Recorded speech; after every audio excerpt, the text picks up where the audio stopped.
Anything we need to know? I don't think so. We generally, the process, as we talked about last time, was the committee would review it. We got comments back and forth, had discussions, incorporated those comments. I think everybody's on board with what we're presenting to you, and we are ready to start the process.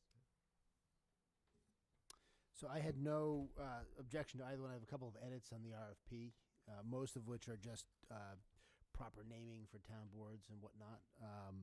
And then the one substantive change I had was just to have, with respect to the special town meeting in the fall of 2019, just to say that tentatively projected for the fall of 2019 to address the future of the Medfield State Hospital property more generally than just a reference to zoning bylaws.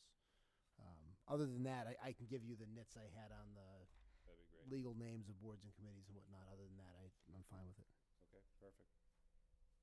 I would move to approve the amendments. Any questions Nope. first? Okay, I have questions. Oh, okay. So, all right, Jay. 2 out of 3 were easy. The third one's not as easy. I don't know that it'll be hard. I had a lot of comments, and they are continuation of the concerns I expressed before, that we not get a consultant that does this thing for us rather than a consultant who's working with us. Right. So I went through the RFP. I don't have any issues with the amendment to the charter. Okay.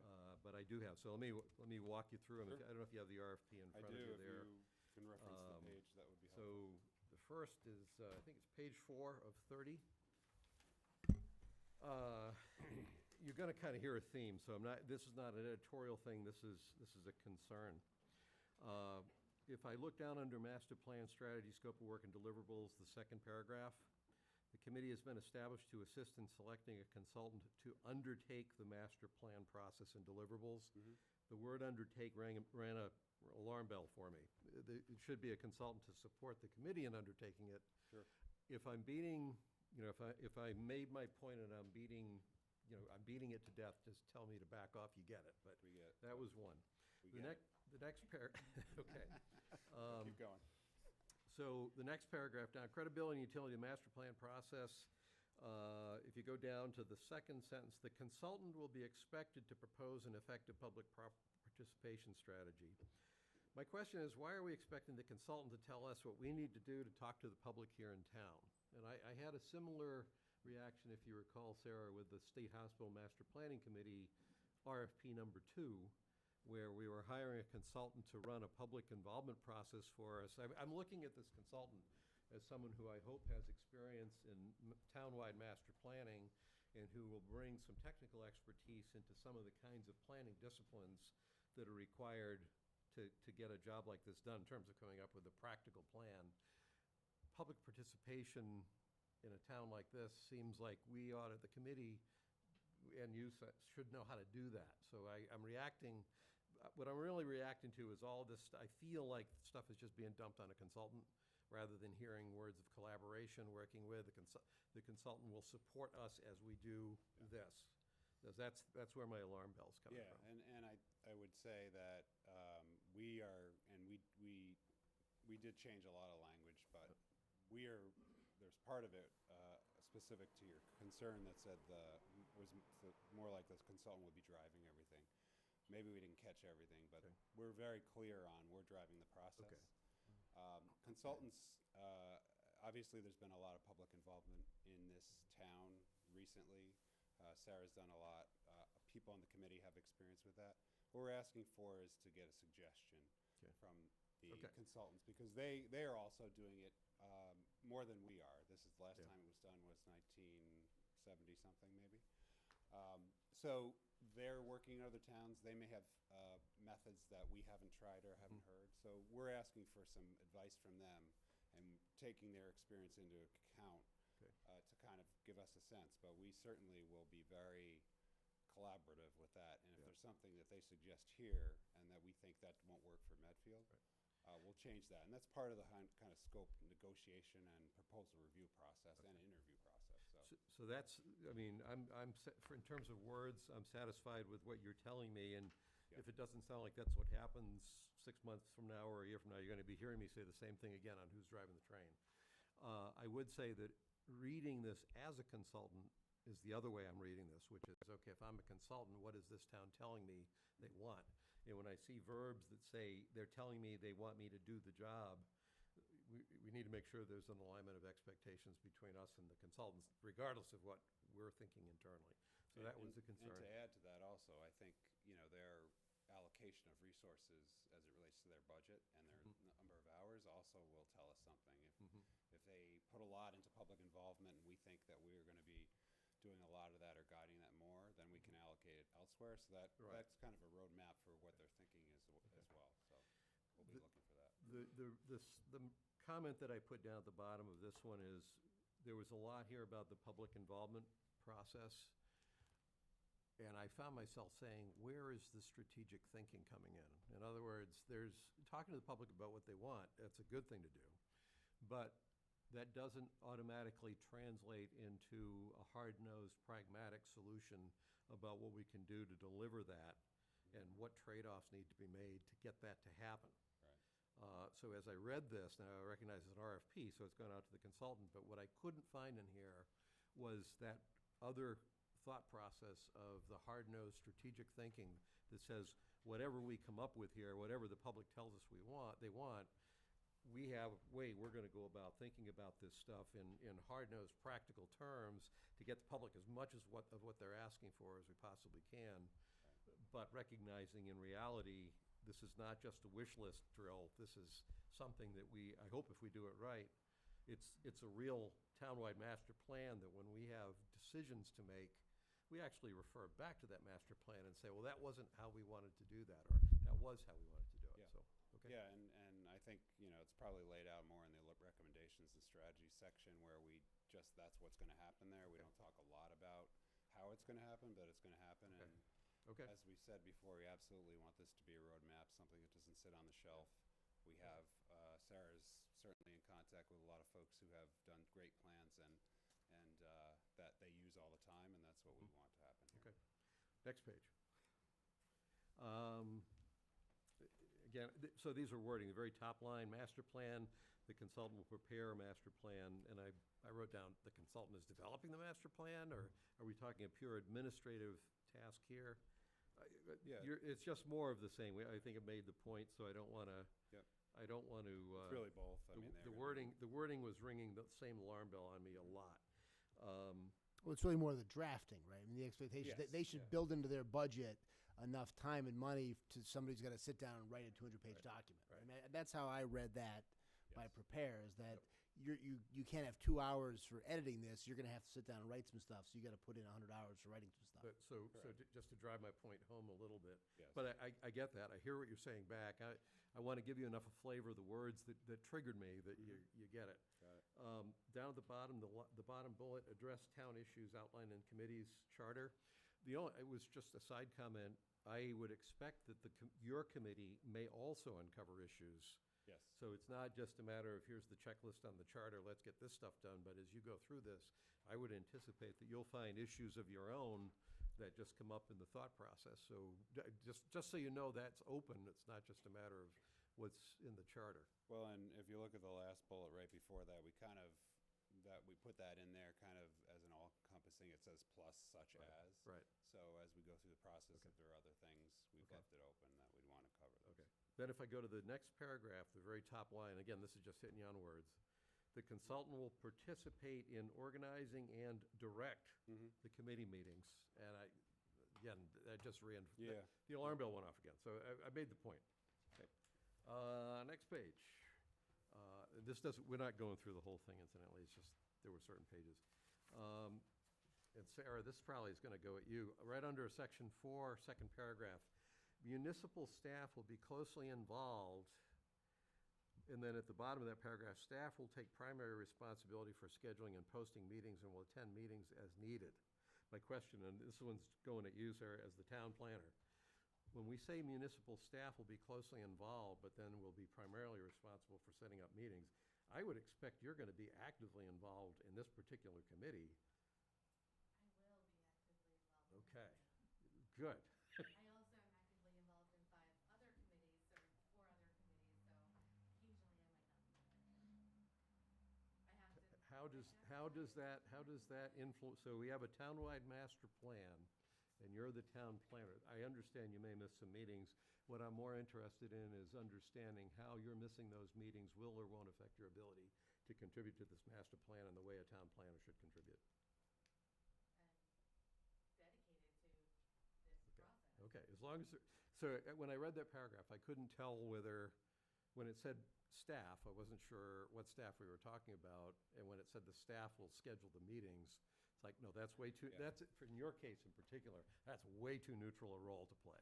There may be other staff, maybe, I don't know who else would help, but that's way too neutral. I mean, I read this as a message to the consultant that don't expect they're going to dump this work on town employees. That's okay. You're going to have to That's do okay. actual work Yeah, as opposed to kind of breezing in, that's throwing fine. up some power, throwing up some PowerPoints and then saying, okay, you have to go do this. Like, you're going to have to do it. You consultant are going to have to do actual substantive work. It's not going to just be you ruminating and then dumping it off on somebody else to do. That's how I read that paragraph. I don't know if that's Well, and the flavor there's of it or municipal not, staff involved in a lot of this, providing the information, reviewing Yeah. information, helping, so it's very involved throughout the whole process. And actually, Okay. Sarah's been driving this whole thing, Okay. so she's So- very so- involved and will continue to be. So my point, Sarah, is not, it's not a point about the administrative burden, the heavy lifting in that. I'm saying, you're the town planner. If there's anybody that's got their arms wrapped around everything that's going on here, I sure hope it's you. That's true, but So- it's, the committee is driving this process, so I don't want to overstep my position as staff when it's the committee's work. So I would leave it to the committee to tell you when you're being too aggressive and intrusive in their And ruminations. They will. Okay. And, Okay. and other As long- committee members we're- in the past have. I think we have clarity, right? Okay. Not sure. Check with me if you're ever in doubt. My point is you're the town planner. If there's anybody who's got this in their head, it better be you. And if you have that in your head, I'm not saying the townwide master plan in your head, I'm saying that what we are doing and why we're doing it and how things connect, it's gonna be you. And as a resource to this committee, I would neither want you to not be as big a resource as you could because you were afraid that you'd be unduly influencing where they go, or defining your role in an administrative or a coordination role and not in that true value-adding role. That's just, would like us to be clear on that. Okay, Yep. good, okay. $150,000, I guess it's the right thing to let people know how much we have in the budget, so that's fine. Are you sure that there's no other support that you're going to need? In other words, what you've done is you put all your full bag of money on the table. They'll presumably come in perhaps with less than that, but is that really the top? That's the one contract you're going to need. You're not going to need any other support. That's our expectation. Well, Okay. there's the 10,000 from the steering committee that was authorized a couple years Okay. prior. Okay. But it's not. Okay.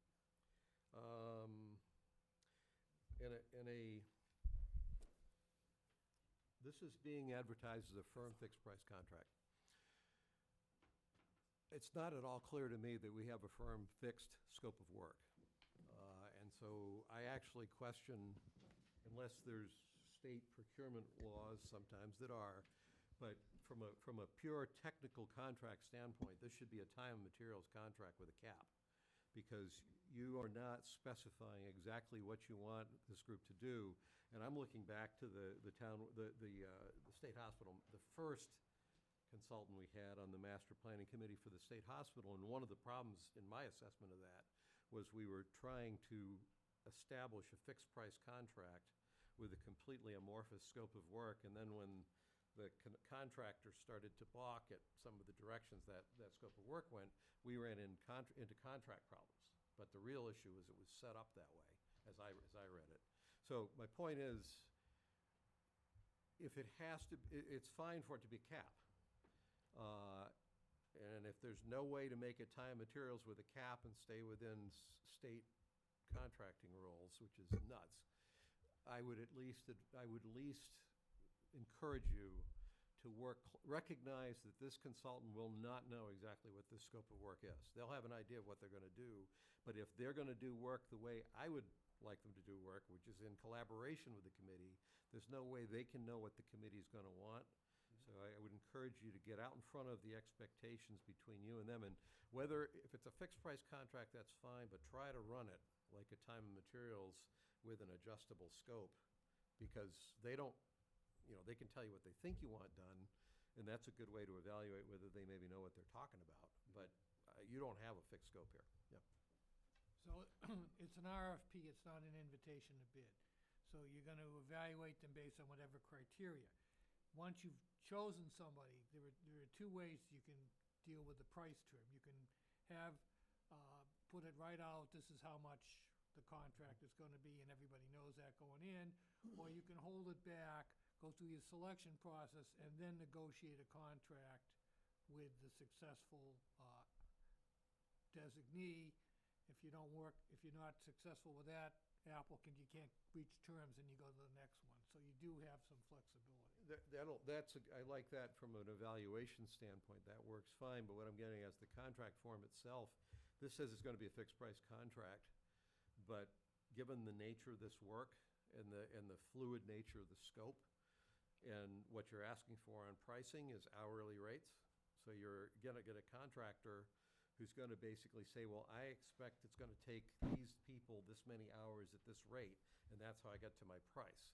And they're gonna manage it that way, and at the point that they've burned the effort, if we're not done, we're gonna have a contract management issue between a consultant that doesn't wanna just keep working for free and a town that says, but you signed a fixed price contract. And it's a setup.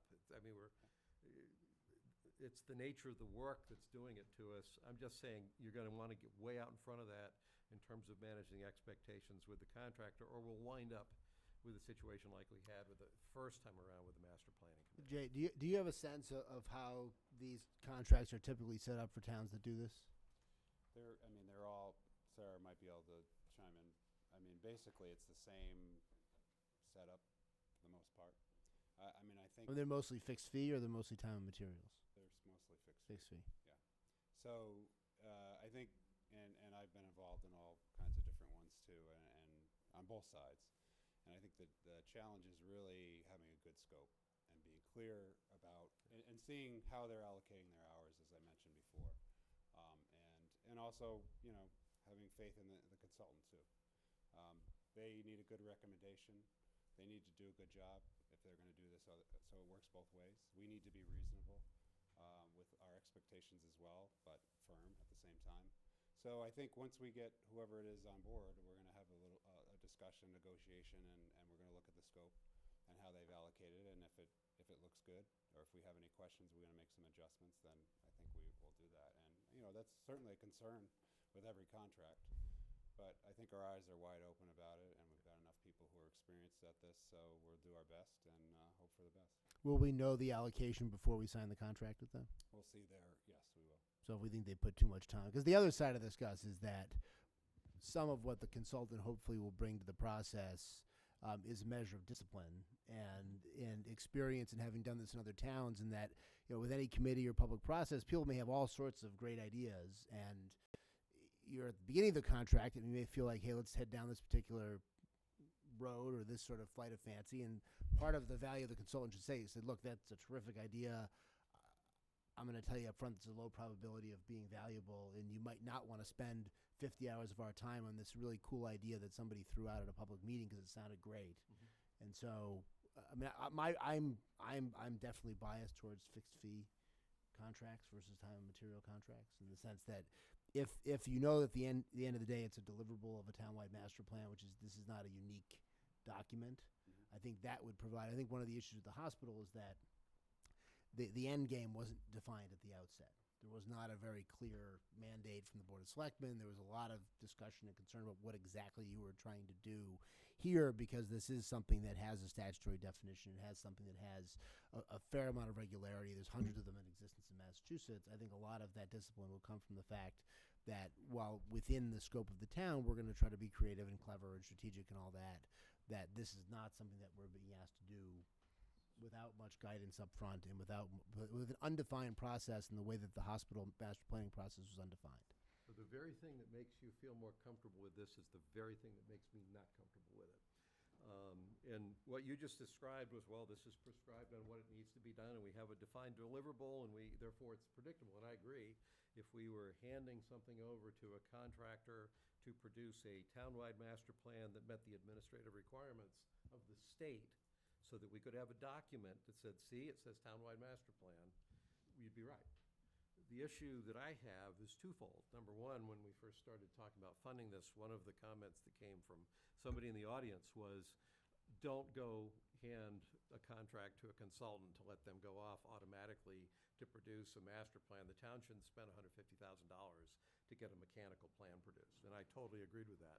The second is that while we have to administratively comply with the master plan specified by the state, I'm looking at this as a townwide strategic master planning thinking process that will produce a document that meets an administrative requirement of the state. We're spending $150,000 in my mind to have that $150,000 worth of strategic thinking about all the moving parts that we've got going on in the town and how to best make those things go together. In the course of going through that, this consultant is going to help by producing a document that we can call the townwide master plan that meets a state spec. But personally, I would not want the administrative requirement of the master plan to drive the process. I would like to see the strategic thinking that can produce a master plan drive that process. I think we're all aligned. Okay. I don't think. Yeah, I'll and I will apologize say, I mean, if we I've read a few of these master plans, and maybe you've read a lot of them, and they're all the same. Yeah. And if that's the case, I'd look at, if they're all the same for every town, what I have seen in the ones I've read is that what you've described is exactly what the state spec is for a townwide master plan, is to be a strategic master plan for the town, and that it varies by town. They're not all exactly the same. They're not all off the shelf, and the rest of it. And so, It's got to do with the thought process that leads to right, which again, you're not going to get that. You're not going to put in our. If you want to put the word hard-nosed in here, we want hard-nosed strategic thinking throughout. We can do that, but you're not going to get that from an RFP. Ultimately, we're going to have to do that. The committee's going to have to do that, and whatever the consultant's going to do, we want to make sure they're not. They're coloring within the lines, and we're getting value for what we're paying for. But that is what we're paying for. I think we're aligned. So I think No, I would be concerned about putting out an RFP if it's not something that everybody's on board with, especially a member of the Board of Selectmen. Would you be interested in coming to a meeting and having this discussion? I mean, Pete's on the, he's I the know. rep, so I'd be happy to do it. But Pete was ready to make a motion. But, well, So- and one of the reasons I'm dragging this out here is because Pete is the one, I want you to hear where I'm coming from on this and what my priorities are. Yeah. But I would be more than happy to go through this in more depth. But that's, my real issue here has to do with, are we putting the strategic thinking process first and then producing a document? Or are we letting and incidentally, Jay, your responses tonight are all fine, so I'm not. No, they're all I fine. think none of us would be involved in this if we didn't think it was Right. a worthwhile thing that we cared about and that we wanted to get something, valuable out of. If we just wanted to meet the requirement, either we wouldn't do it, Okay. and things would just be going on Right. as they are, or it would be a completely different process, probably a lot less money. Right. Where, it would just sit on a shelf and nothing would happen with it, and none of us want that. So Okay. I think we're all completely aligned with what you're Okay. thinking. Okay, and So early in the process is where it's important for me to do this, as opposed to late in the process where everybody's pulling their hair out. So there's another reason why I'm being this assertive in this early Yeah. stage. So Absolutely. Gus, one of the things that gives me a lot of confidence is the number of planners that are sitting on that committee that know this, how to deal with this, and Mhm. and so I think that it's gonna happen the way Okay. that you're Okay. talking about. And consultants who know how to deal with consultants. Yeah, yeah. Let's see, you gotta know how to use. And just to, some of your early comments were about, the amount of money and how much everybody's doing and how much we're going to, how much we're really evaluating that. We've set up a subcommittee to look at all the existing studies and work that's done by the town to figure out how fresh, how much that can be pretty much off the shelf and put into the process and just really merged with the master plan, and that will help guide our kind of review of the consultant. For example, if the water, the water plan or something is up to date. If they put any time at all other than just us looking at it and writing a section, then we know that we can use those hours somewhere else. If they have 50% of their plan is public involvement, and we think it should be 10, then because we can do a lot and we know how to run the process, then we'll look at that. So Okay. I think we're gonna get a bang for the buck. So now this part is editorial, not directive. Yeah. The criteria that you have 5 categories. This is on page 8.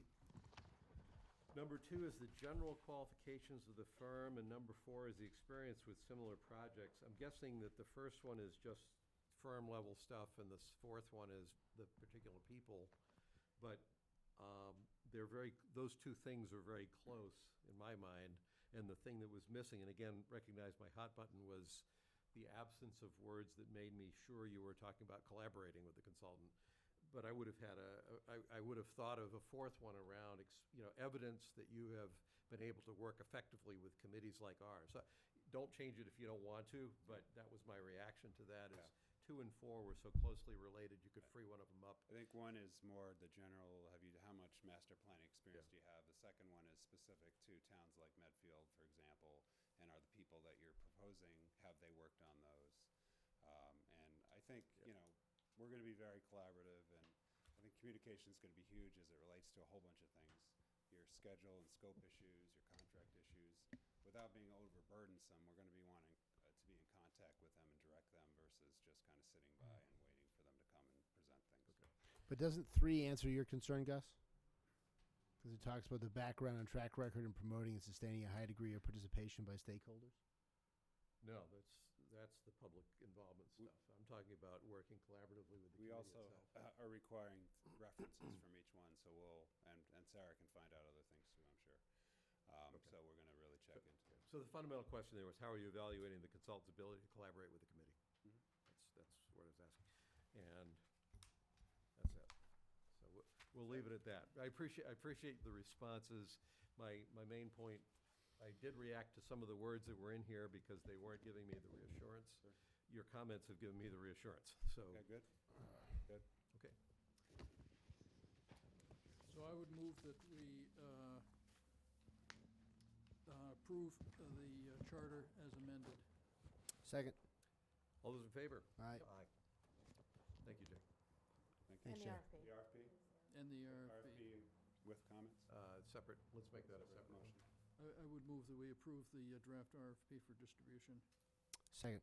And assume that's. As amended. As amended based on the comments. Discuss, yeah. All those in favor? Aye. Aye. Okay, thanks, Jay. Thank you. Let's see. Well, you've already been on the hot seat, but at 7:15, you're 25 minutes late, Sarah. Well, the actual elected planning board members are here in attendance, so I don't know if you want to put them on the hot seat, or if Well, I you would leave it want- up, I would leave it up to them, Sarah. All right, sounds like I'll just pass the microphone over here. Yes. So let me organize my notes.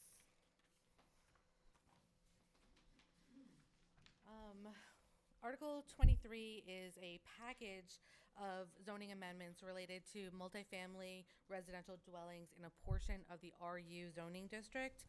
Runs along Spring Street, on the east side of Spring Street, between Old Village Square and Baxter Park. Ultimately, this proposal balances the need for desirable new growth in appropriate locations in Medfield, along with the need for better planning techniques and inclusionary zoning.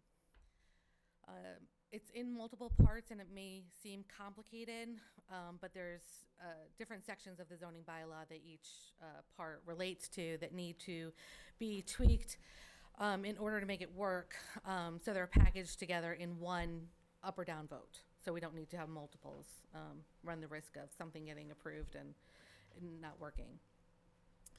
So essentially, this proposal restores pre-2017 provisions relating to lot areas, the lot sizes, and the permitting processes in the this area of RU. Pre-2017 zoning required 24,000 square feet for the first 3 units, plus 6,000 square feet for each additional unit. It would have been approximately 6 units per acre. and site plan approval for the permitting process. Post 2017, zoning requires 30,000 square feet for the first 3 units plus 8,000 square feet for each additional unit, which would be about 4 units per acre, and also required a special permit, which is a discretionary permit and gets recorded at the Registry of Deeds.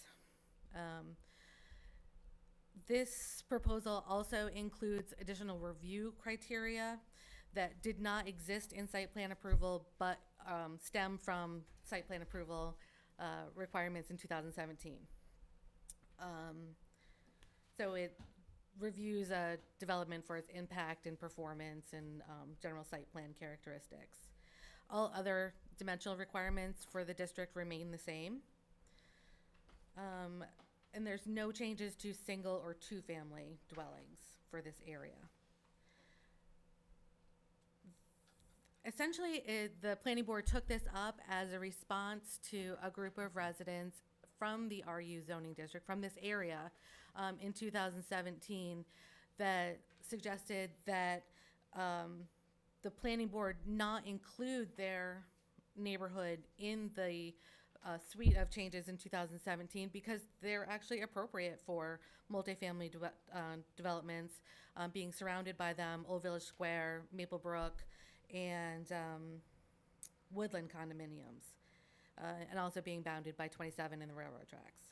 So the planning board generally agreed with them at the time, but the way that the proposals were going, it was too late to try to exclude it. It would have been a completely different type of zoning proposal. So as a compromise, and furthermore, the planning board wasn't even sure it was going to pass at town meeting. So as a compromise, the board members and the residents agreed to revisit after town meeting. So they did. The planning board, after 2017 town meeting through 2018, had many discussions about the what to do, and sort of landed on this proposal in the fall of 2018. The board advertised this suite of changes last fall, had 3 public hearings, sent notices to residents in the district, and I don't know what that noise is, really distracting. I'm sorry. I assume it's the project, the construction's going on up my brother's, and they're dragging something on the asphalt. Oh, okay. Thank you, Mo.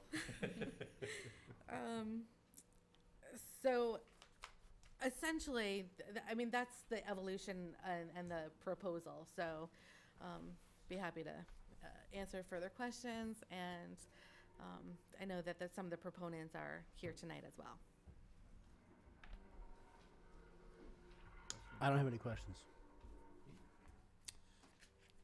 I don't actually have any questions about this zoning article, but I did have a question about that part of town, just because of the fact that, for instance, Randy's gas station is in residentially zoned land.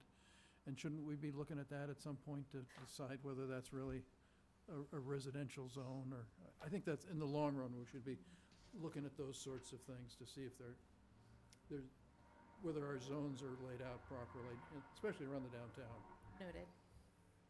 So I guess it's not a question, it's just a comment. Yeah, I mean, it's grandfathered, so we can, it's not zoned commercial, so if it didn't exist, if the use was abandoned, it wouldn't allow a new gas station wouldn't be allowed there.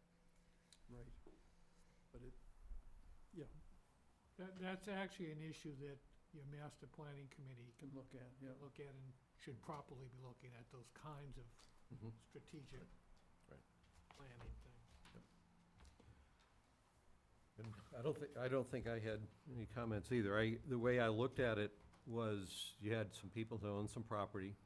They went through zoning changes that effectively took some of the value or the potential value of their property away, and were basically, at their request, giving that back to them. And that seems to me, in a nutshell, to be what this is all about. And it also relates to the size of those lots. Those lots are exceedingly large in comparison to the typical lot size in RU. And so that's why they were the most negatively affected by those changes in 2017, and why we came back and revisited, because those lots would be large enough to adequately be able to hold, for lack of a better term, multifamily units if there were to need to be built. Okay.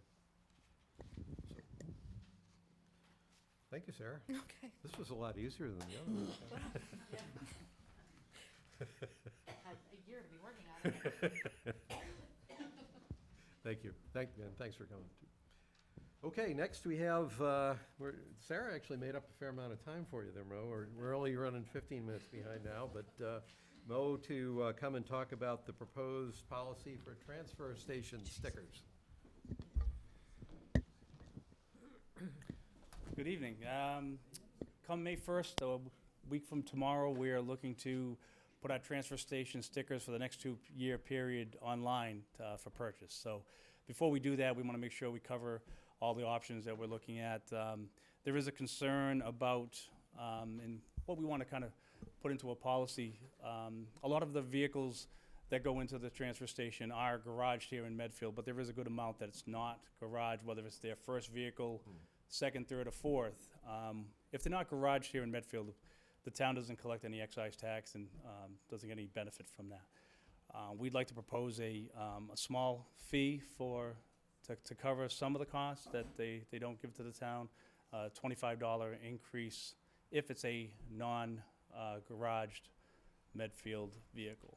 And just wanted to pass that by you and get your support on that. So we've already approved an You've- increase in the transfer fee. This is a totally Separate. separate thing from Correct. that. This This- is separate.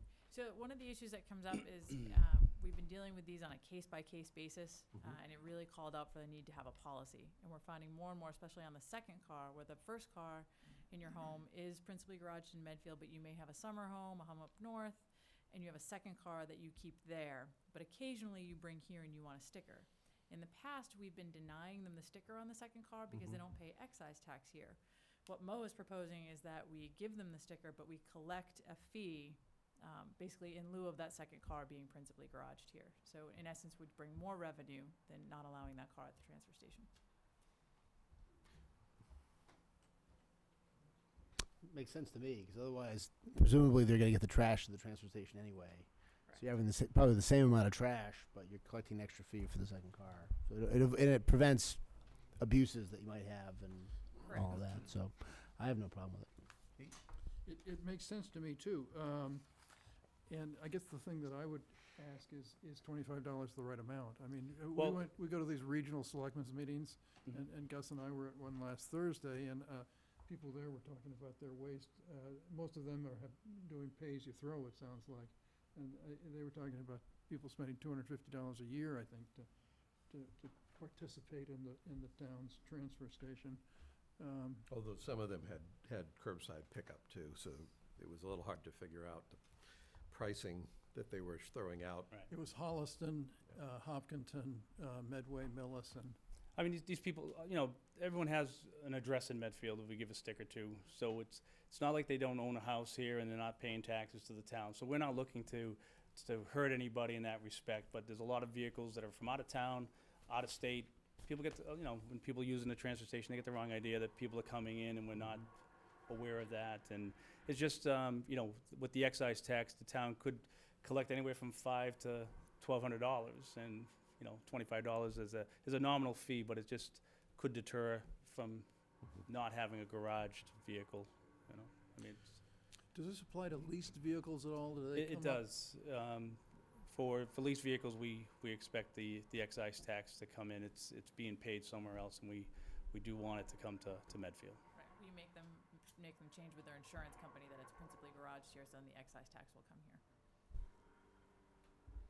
So when you talk about people we're actually talking about out-of-state plates then, I guess is what. 'cause Out-of-state plates, someone who's out out-of-town of plates. I town- mean, if you live down the Cape, have a Cape house that's not garaged here, it shows on your registration. People wouldn't see someone with a car on the Cape come in here with a sticker. They'd see a Massachusetts plate. they Right, wouldn't think but anything I of it. mean, Okay. not too many people complain about that, but Yeah. we do, when we get the registrations in, it does have an out-of-town registration, And we're trying to, so that money's going somewhere else. Okay. It's not going to the So, town. so you are confirming that they own the car? Correct. They're not fronting for their friends? Correct. Okay. And how do we differentiate private cars bringing from commercial?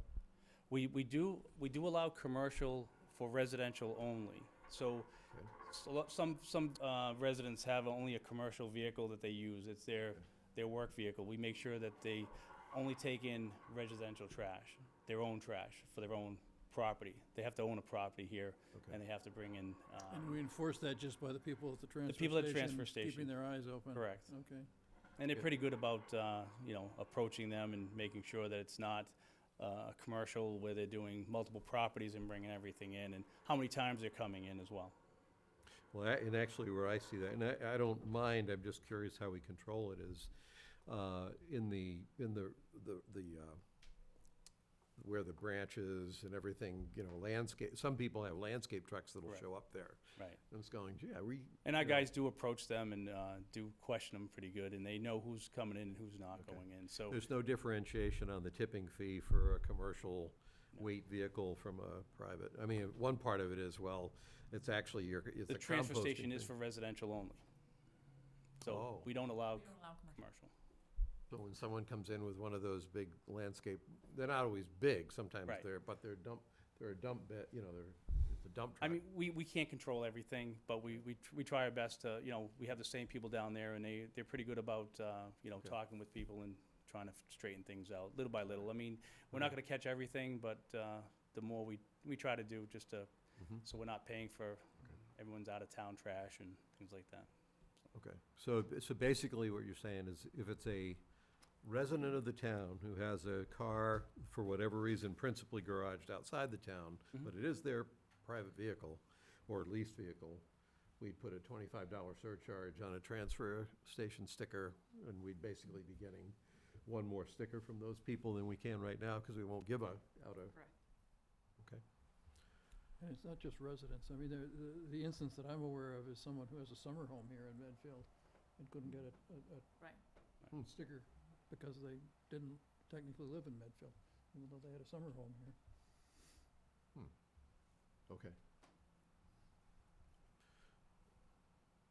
We have a motion? I would move that we adopt Mo's plan. Second. All those in favor? Aye. Yep. You got it, thank you, Mo. Thank you, Mo. Before you Well, go, have a should few we? more things on the agenda, so. Yeah, why I don't we, saw- I while saw we have that. you up, why don't we, let's see, I think the next item I see on the agenda is the FEMA contract. So this FEMA contract is similar to the ones you've been signing. This one's for a snowstorm back in March 13th of 2018. FEMA has given us the disaster recovery reimbursement for this one. It's worth $98,900.21, as we would get 75% with every reimbursement, 75% of that. And we just need to sign the paperwork. Just need to sign it away. Questions? No. Motion? Motion to apply for the reimbursement. Second. Signed. All those in favor? Yep. Aye. Got that one, okay. Stumpies? Stumpy's is a tree contractor we've had for the last several years. They put in a bid for this year for a 2-year contract. We're just looking for you to sign the contract for them. They take care of all our tree work. They're our consultant since we don't have a tree department. Questions? No question. Questions? Does the contract, did you get other prices, or do we know it's a Actually, good price? we went out and they were the only ones that responded. We Oh, sent wow. out to multiple, and Stumpy's their price is reasonable. Okay, good. I would move to accept the Stumpy's contract. Second. All those in favor? Yep. Aye. Okay, All that right. one's down. Was that it? Mr. Chairman, Cleanup day? Sure. you've got a request coming up in that group for a car wash for sometime in the summer, date to be determined. And with Mo here, given the water conservation that we could be under, I just thought it might make sense to discuss that with him here. And you're talking about the outside, the not-for-profit group? The fact that you're allowing a car wash to go forward at a time when we might be under a water conservation of some sort, which would be inconsistent with that. Okay. That's, which was something we've been doing for years, right? Well, they have tended to be either early in the year or in the fall and not Right. in the middle of the summer. Oh. I don't know when she's planning to do this. It's a date to be determined. She was just more looking whether or not it was a possibility to even do this before she set a date for doing it. But we'll talk about that further. But to your point, so we have other issues with that one, short of the water ban, but I never thought about the idea of having a car wash at the back of the town hall when a water ban is in effect. What would we, if it was under consideration from a water conservation standpoint, what could we or couldn't we do? So it depends on where we are. If we have a severe drought, we're looking at more than just odd even watering. We're looking at maybe 1 day a week or not at all, depending on how severe it gets.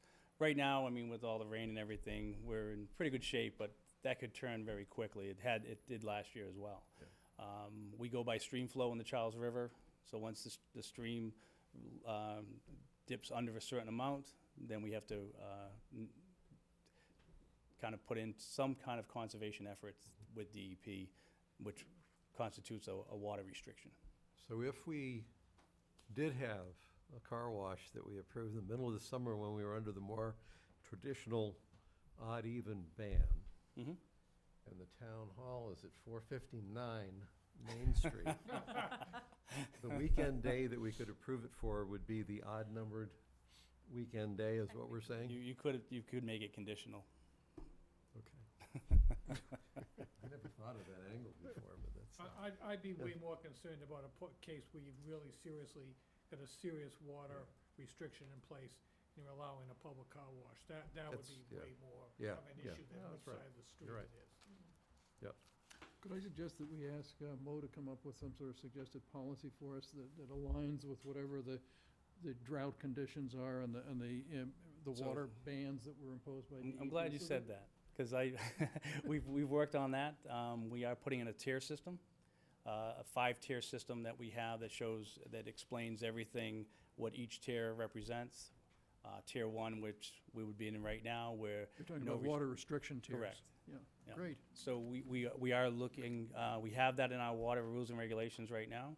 Looking to purchase signs and putting them around town and putting them on the website to explain what each tier represents. And so that maybe as part of that protocol that you're doing, that it could be one more item that if someone is trying to run a car wash, that if we're in these tiers, you don't get it or something.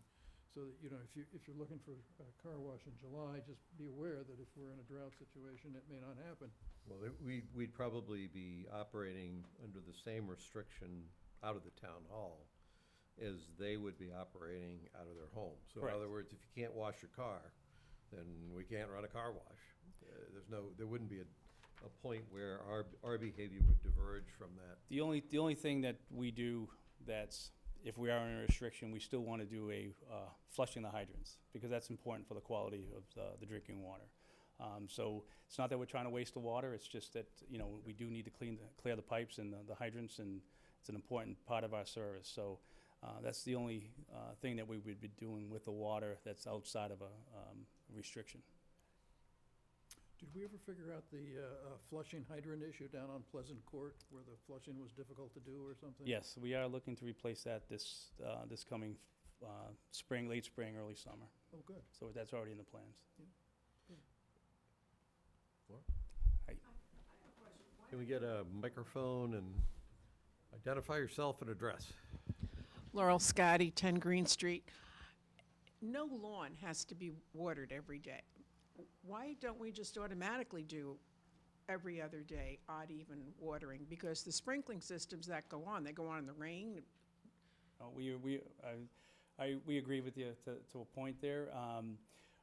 Just to let you know, our unaccounted for water has dropped, which is a good thing, but that means our per capita goes up, and when our per capita goes up, that means we're actually using more than we should. So we are looking at water restrictions with the Water and Sewer Board. We also have to look at, it brings in revenue as well. So, but, we do want to be have conservation efforts for use, and a lot of it is during our irrigation. It's not other uses. Well, I understand on some of the properties that if you have a sprinkler system, then it's a different rate for that water versus it going into the sewer. I don't, Not at this time. We are looking at different tiers for that. but my The water and sewer suggestion board. is that we don't give a lower rate, then maybe they won't water their lawn every day. We don't, or we do give a, My understanding is that there is a lower rate. there isn't right now. We are working on a system where we would charge a higher tier for irrigation. Okay, thank you. Well, on that topic, I wasn't sure when you just said your unaccounted water has gone down, Correct. Unaccounted for water, yeah. but does that mean that our calculation of how much water the town as a whole is using is going up because now the water we weren't accounting for, So- we're counting? So unaccounted for water is two different things. One is in leaks, and one is in our meters. When we change meters out, that means, and we find that the unaccounted for water goes down, that means we're using more than we're registering through the meters. So our prior meters were just registering too little usage. Correct. Sometimes they're, older meters that we need to replace, or they're stop meters, or if you find it in leaks, that's actually a good thing, because it's actually water that we're losing, we're finding it, and now we have the extra water. But if it's in our meters, then we're actually using more than we should be. What sort of level are we at with unaccounted for water now? This year in our ASR annual statistical report was down to about 18% from that's great. 26. Yeah, But excellent. every year we're trying to knock it down further and further. We're looking at capital to replace a lot of our meter reading that will eventually show us to which meters need to be, that are working harder, that need to be replaced, which ones are older. So we have a plan moving forward, what we need to do. So Mo, I'm connecting several dots that we haven't even talked about here, and they all connect up at the state hospital. Mhm. So we're doing a study right now trying to identify the leaks in the system. Mhm. And it sounds like we're finding some of the leaks in the system, and we're also we're actually charging for some water that we haven't charged for before.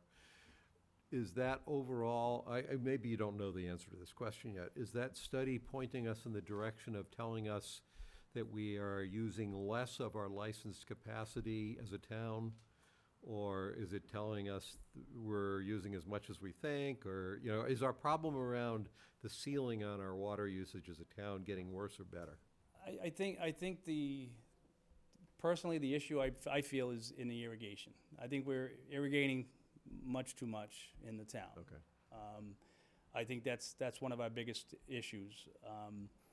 It's kind of twofold. I mean, if you restrict water usage, the revenues go down, but you're conserving water. So, it's a fine line there where you still, you want people to utilize the water, but you don't want to do it unnecessarily.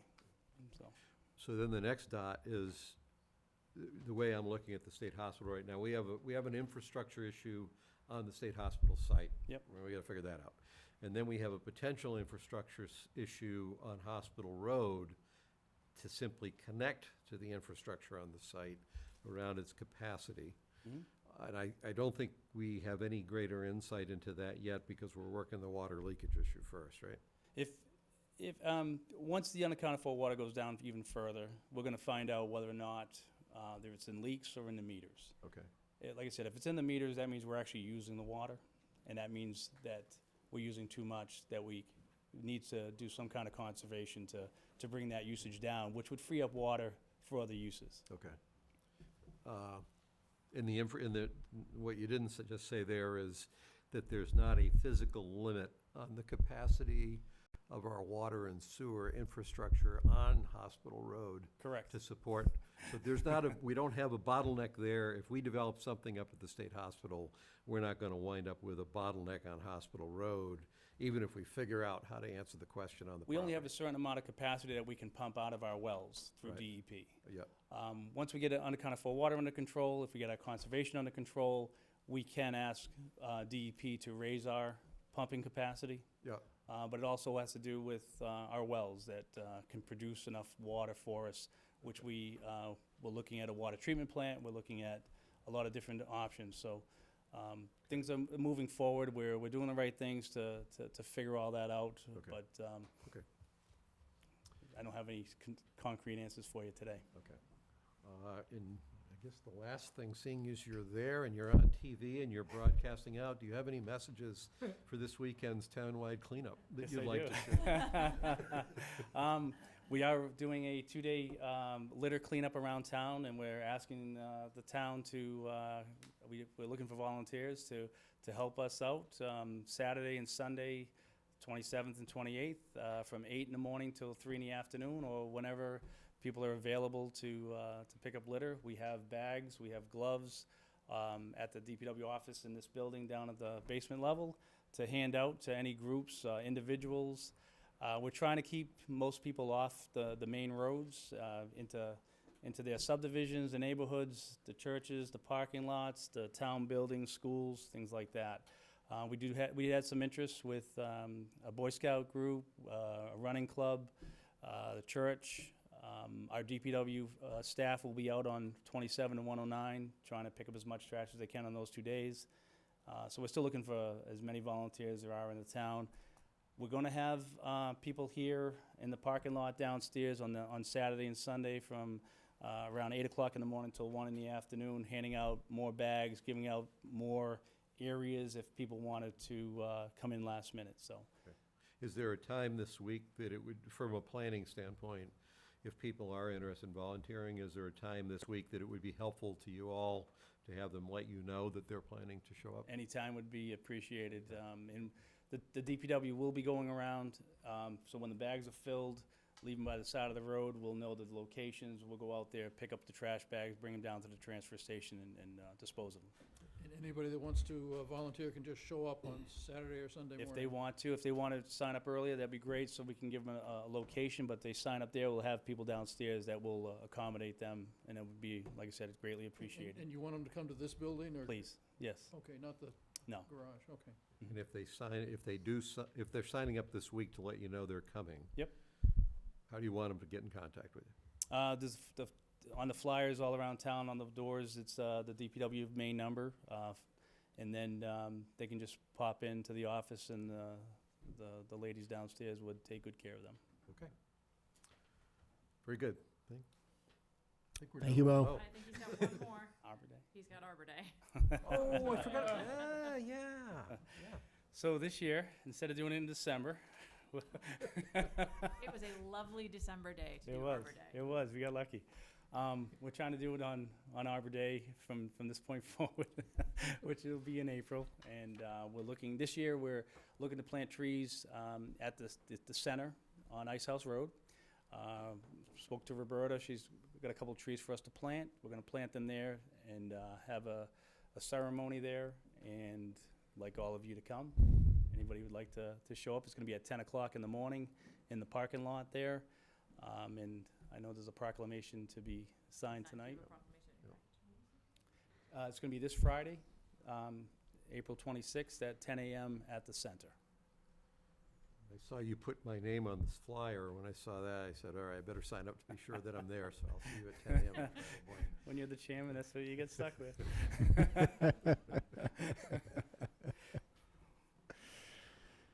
That's it?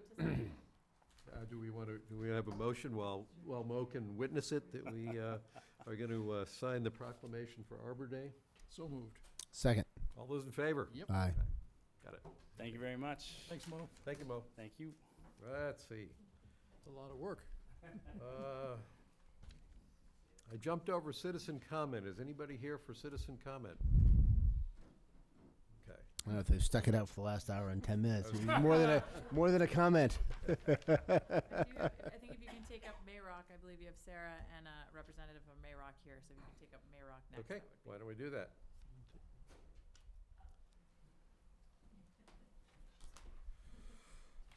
Yes, hold on. To hold real fast, we're just gonna switch off the batteries. Okay.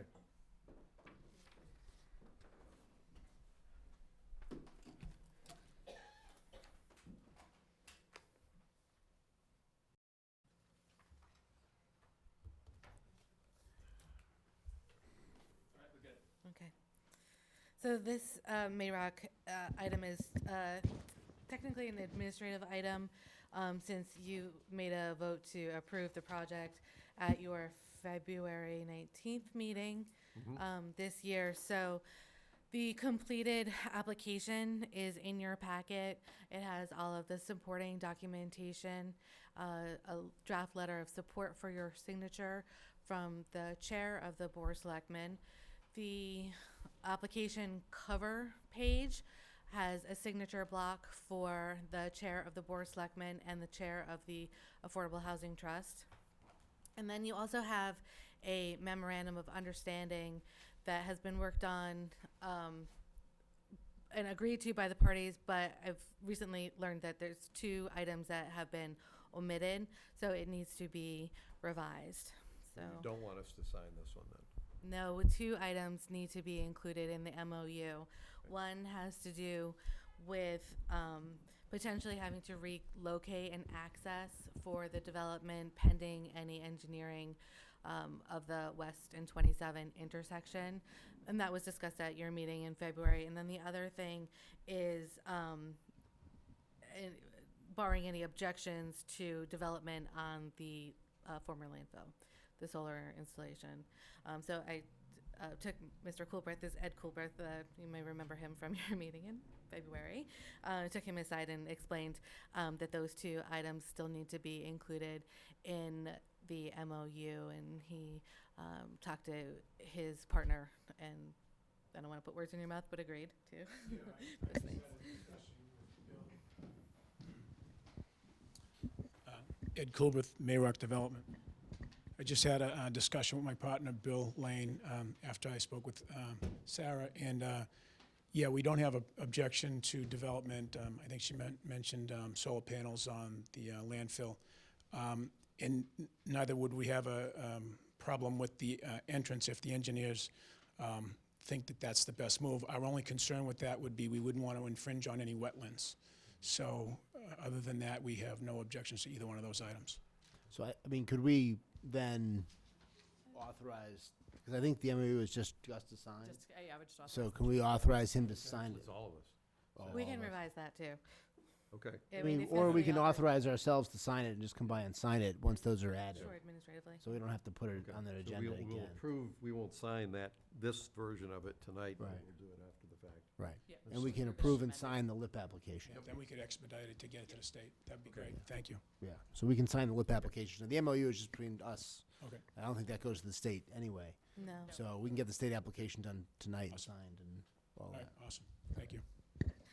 So can we have a motion to sign all 3 documents, or to approve our signing all 3 documents, so we can sign 2 of them tonight, and then just involve you and me. Right. So The it's- MOU, once it's Once revised. And the MOU once it's revised. So moved. Second? All those in favor? Aye. Aye. Right. Okay. Thank you. All right. Sign that. Now we have to do the first one. Yeah. Thank you, Sarah. Thank you. You got anything else you want to talk to us about? Okay. Let's see. Working down the list. Megan Sullivan, Chair, Transfer Station Recycling Committee, requests the selectmen vote to appoint Cheryl Dunley as a member of the committee. So moved. Second? All those in favor? Aye. Aye. Okay, approved. Next is resident Michelle Gaudette, this is when resident Michelle Gaudette requests permission to hold a fundraising car wash behind Town Hall this summer on a date to be determined to benefit Save the Children with Autism Uganda. I think this is one we need to probably discuss at a couple levels. One's the level that you brought up, Mark, of a car wash in the middle of the summer, but I think there's a more fundamental issue we probably have to get out of this one anyway. Anybody want to start? Sounds like you do. Okay, well, I can. So this is not a typical situation where it's the boys or the girls lacrosse team doing a car wash, or some town organization doing a car wash. This is a private charitable organization that wants to do a car wash behind the town hall. So to me, there's a couple things. Number one, do we want to open up town hall for car washes for all private, charitable organizations, whether they're part of the town or not, just on a policy basis. And then the second piece is that a car wash uses water. And so basically you have town-provided water. Now, if we do go down this path, we're actually providing town water to an organization that's got nothing to do with the town. Conceivably could be doing this every weekend of the summer, potentially. And it's at the cost to the town. So those are I don't know much about the cause. I assume it's a good cause. I'm sure that there's good intent behind it, but I walked away as I mulled it over a little more, realizing there's more issues here for the town than just do we think it's a good cause and do we want to support it. So I think those are good issues, Gus, and so that I guess I would suggest that we come up with some sort of agreed protocol for which groups we do open up this sort of offer of town facilities for. Is it any group? Does it have to have some sort of Medfield nexus? What is that nexus? Is it meant to benefit people in Medfield, or is it okay if it benefits UNICEF or whatever it is in the greater world? So I think we should probably come up with a protocol on that, and then I think we should have that protocol about the different drought issues of using water during droughts. It's probably not appropriate, so. Yeah, so I agree with that. And this is something I've thought about. As the number of these car washes has proliferated, I think as part of the protocol, we probably ought to have a set number of slots. And we do X number of car washes a year, or X number of car washes a season, and however we want to set it up for signing it up. Because, I think even a couple of years ago, there were a couple of these.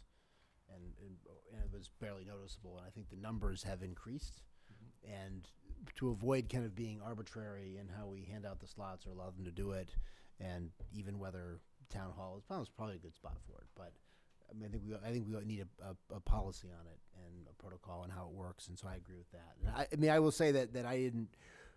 There was this one. There was another one that was another private organization that we did approve.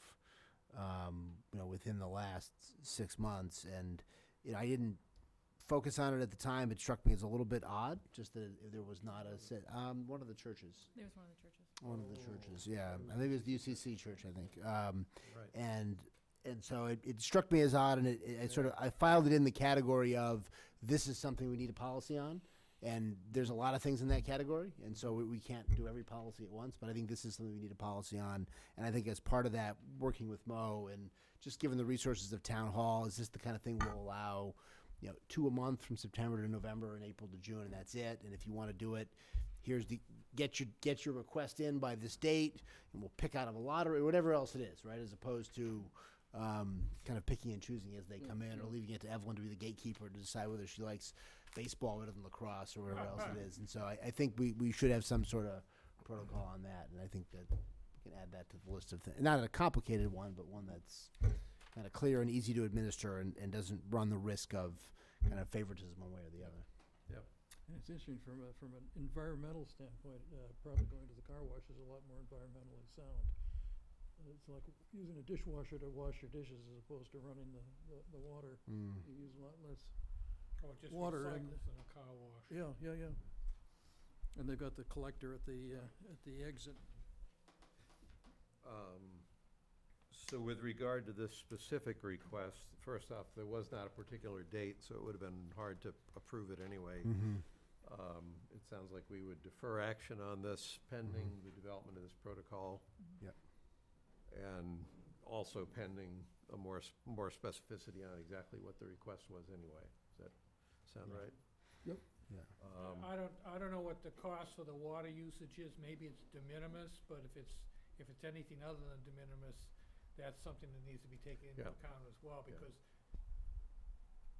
I assume that's part of the town hall budget, the water usage here. So Yeah. we are paying. Right. I mean, Right. we have a minimum charge, so 0 to 10,000, you're looking at, at least $100 for the cost of the town hall to do that. I mean, in that, I think part of that protocol needs to take into account that if we're providing free water to a non-town entity, and we may even want to consider the location, because it seems to me it might be easier to do it at the high school where you have the parking lot, you have an entire parking lot rather than the backside of the town hall. You just don't have as much traffic going by Yeah. Well, to pull in. yeah. Well, you can just direct, nobody Yeah. sees what's going on behind the town hall. They only see it because somebody's out there pointing the cars in a certain direction. I'm not advocating, I'm just pointing that We'll out. look at that. So, okay, so we'll just defer that. There's no action on that one. Okay. Would anybody like to take the first crack at drafting that protocol? Mark, Mo, and I can work together and Okay. come up with something. And we also should include something that Mike would remind us of if he were here, and that's the fact that any youth groups need adult supervision, because we did have one episode. Right. Mm-hmm. Another reason why the high school parking lot might be safer. Hoses aren't big enough to get to the mailbox. Okay. Let's see, town accountant requests the selectmen vote to approve the fraud risk assessment policy. Was that in the packet? I didn't see, It's in the packet. how did Yep. I miss it? I didn't see it. I saw the liability insurance. It but- was in there. I'm just looking, I Holding- just had the packet open. Did you guys see it? I don't remember it actually either. Yeah, I didn't see it. Okay. If you want to hold, you can hold it I to the thought I next meeting, remembered it, that's fine, Gus, but and now you're making me doubt myself. I think I sent it separately. I think it wasn't in the original packet I sent you, and I followed up and sent it separately, but it was included in the packet online. Okay, well, short answer. But we can, is it we would can put it on your next agenda. Just defer, okay, let's Yep, defer that's that one. fine. Yep. Yeah, I printed mine online from the online. Okay, If you printed it from online, it should be in there, because we Yeah. did make that change. okay. Well, let's just defer that. Kingsbury Pond Committee requests the selectmen vote to appoint Rick Ebbs and Angela Felice to the Kingsbury Pond Committee. So moved. Second. All those in favor? Aye. Aye.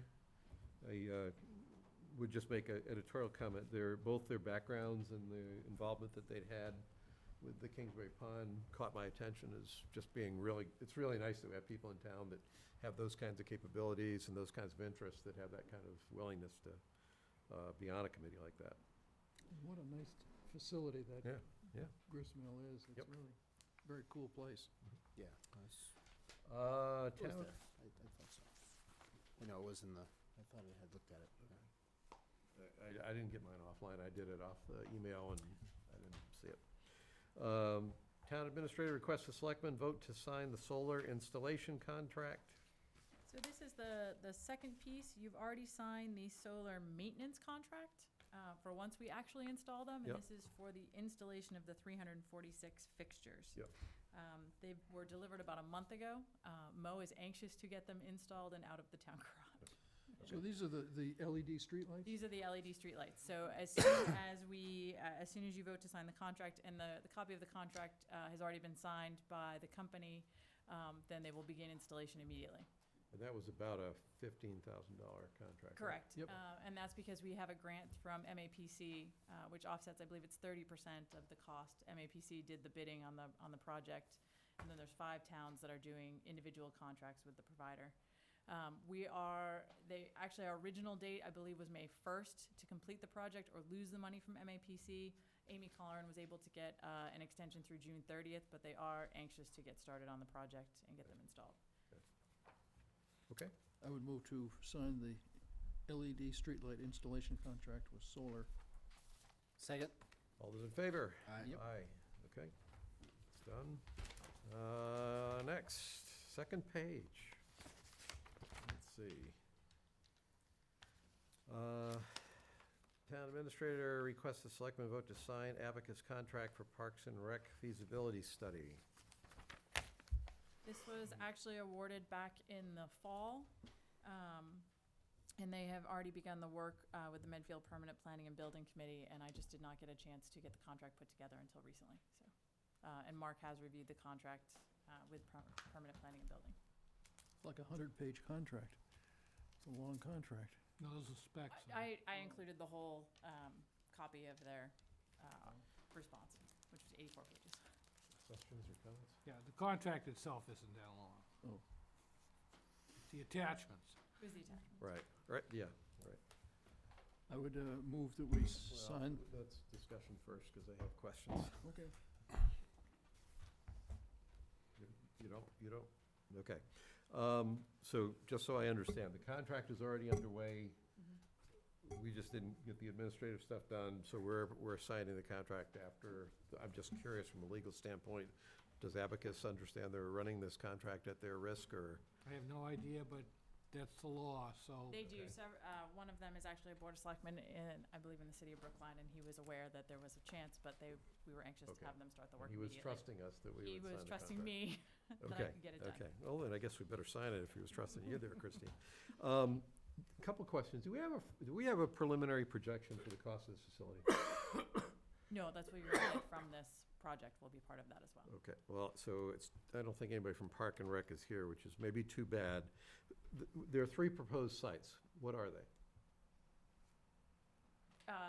I would have to go back and look. They already assigned those to Abacus. I would have to go back and look, but they were working with permanent planning and building on those 3 sites. I can look So this is more fun if the Park and Rec folks were here. So maybe I can just ask the questions, and these are questions that will not prevent me from voting in favor of signing the contract. But I will get you answers. Okay.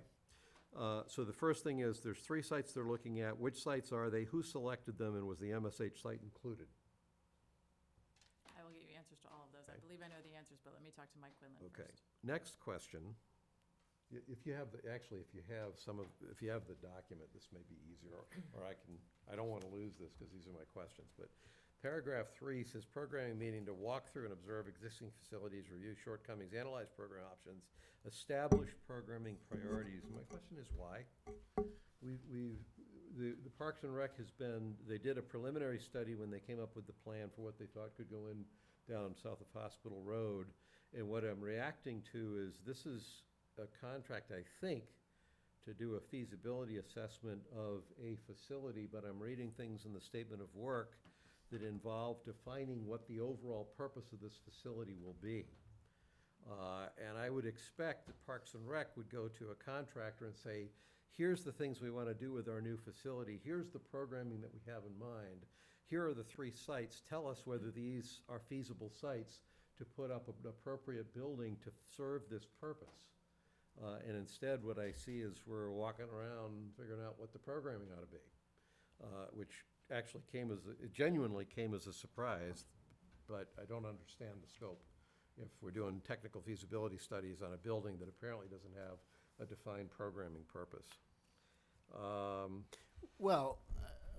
Okay, but Number 4, organize an online survey of resident programming priorities and citing criteria and compile results. Why do we need an architect to do that? Which is the key leads here. So again, it gets right at the heart of Park and Rec ought to know what programming they have planned, and we ought to be talking about putting up a building to meet a defined need, not hiring a contractor to tell us what those needs are, or to conduct online surveys to find it out. Well, but putting aside who does the online surveys, what the Parks and Recreation Commission and the Director of Parks and Recreation has as priorities for a building may not be what the priorities of the residents of the town of Medfield have. Well- And so I certainly think that before they go into this process, the building they want is gonna have basketball courts and indoor turf fields and all that kind of stuff. And we kind of told them when they came here with the last consultant they had, that was not gonna fly. They weren't gonna have a building like that. And so I think one of the key things they do have to do is identify what their programming priorities are. And these guys can tell them, look, here's how much building you can get to fill these sets of programming needs. And ultimately, they're gonna have to decide what they're gonna want, but just saying, well, here's all the programming we wanna do, tell us what the building, well, that's a $25 million building. They might say, you know what, if that's a $25 million building, how much of these programs can we do for $6 million or $8 million? There's gotta be a connection between what you wanna use the building for and the building.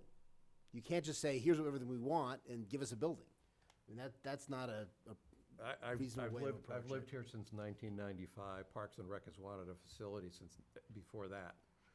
And to be getting to this point in this process where we're hiring a consultant, paying money to have that consultant ask people in town what they want for programming, I just don't get it. that's editorial, and they're not even here to hear it. One of the things I did notice in the corporate experience for Abacus was several projects that involved actually working with the community, Parks and Rec, including COA. So I have a question whether the plan here includes, whether COA has any role in participating in this and helping to define that need. I think the answer is no, Yes. but only because it happened to be that Abacus's corporate experience highlighted several projects where they did that. I paid attention to it. The next, I get down to item 10. Review work to date with PBC at all and define direction forward on program options, possible sites. Make preliminary decisions about site and program options. Eliminate sites or programs that are unlikely to be feasible. That's one. And then down on the very next step, 11, develop site and building plan options. And again, there's a statement there, eliminate sites or programs that are unlikely to be feasible. And I was just trying to understand, there's 2 steps where in each one of those steps we're eliminating sites, and I wasn't clear on what was different about the thought process that would go into the first one versus the second one. My quick reaction is you can't get beyond step 10 unless you have a commitment of the site. So the other next step that confused me is we're doing a feasibility study, but if we're going beyond 10, especially with a single option, they kind of need to know that the site that they settled down on is a site that the town is prepared to commit to them. And I don't think that commitment's going to come about until we have the townwide master plan complete at least, which is going to be somewhere out in July of 2020. So these are all just questions. And as I said, they won't prevent me from signing this contract, but they are some glaring questions for me around what we're doing here. So Maybe it would be a good idea to have the permanent planning and building and Park and Rec come in for an update on where they are on the project. I will defer to my 2 colleagues, because I'm in an unusually feisty mood tonight, obviously. So I will, if the 2 of you tell me to back off and just sign the contract, I will do that. But actually, to be honest with you, Christine, I would kind of like to have that conversation. After we sign the contract? Well, they are started, yeah, I said I would sign it, and I will, but those are my concerns. So I think we ought to have them in. I mean, we gave them and the Council on Aging guidance on their need to collaborate on this process and their need to look at all of the town's facilities as possible avenues for facilitating the programs they want to run and not maximizing the building they want just to have, quote unquote, their building to do everything in one building, right? So obviously part of that is going to be a collaboration with the Dale Street Building Committee as to what that build school might look like and how some of those facilities might be usable by Parks and Rec. So if we're going to build a gym at the Dale Street School, we don't also need to build a gym at the Parks and Rec facility, right? So I think having them in to talk about it, I think is going to be useful.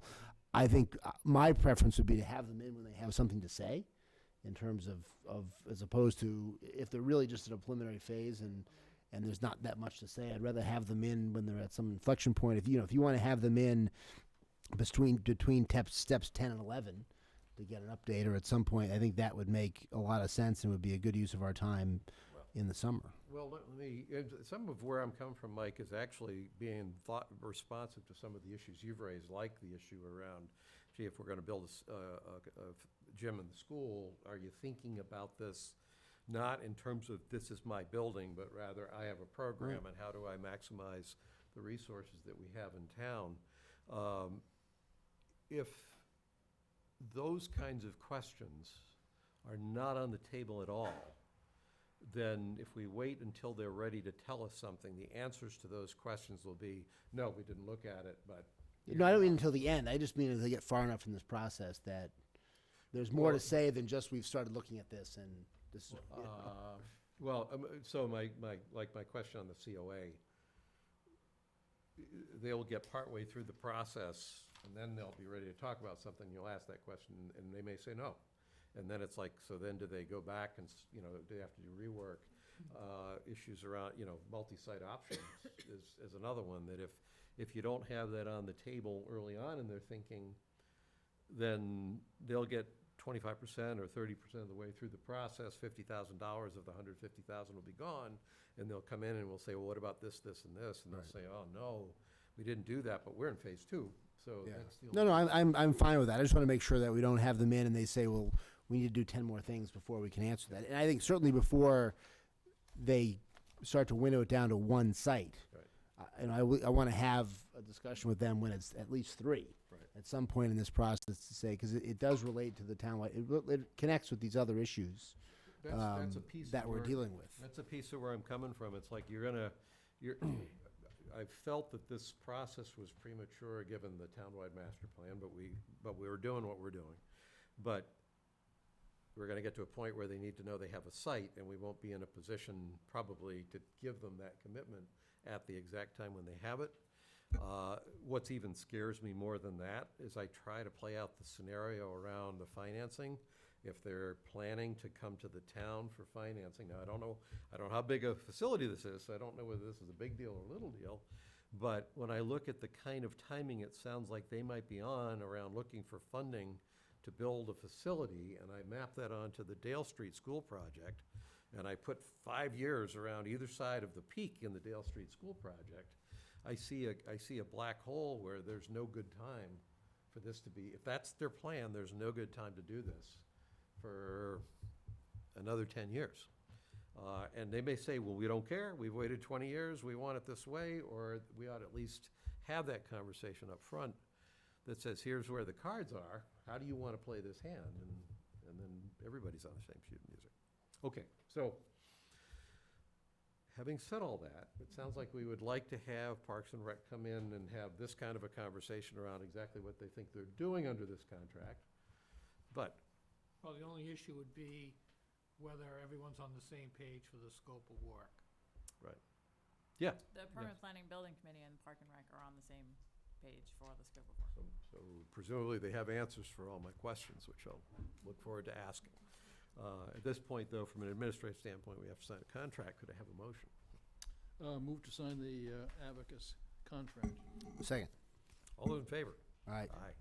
Okay. Christine's off the hook.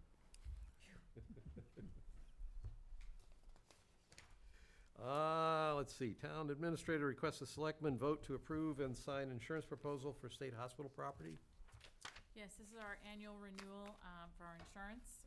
We started purchasing insurance at the state hospital starting in 2017, so this is our 3rd year of having it, where we're hosting events, and John is doing tours of the buildings for different groups. It's essential that we have the insurance. Is this also our liability insurance? For the Well, urban for- gorillas that go in and then they fall through the second floor? And Primarily right there. public liability. It's public insurance. liability. Okay, because the one thing that struck me, that medical is $5,000. Well, it's What's that? posted no trespassing. Okay, So, and we had to ensure that every building was posted as no trespassing in order to get the insurance. Okay. And it took us from the time the buildings closed in 2014 to 2017 to be able to get insurance on the property.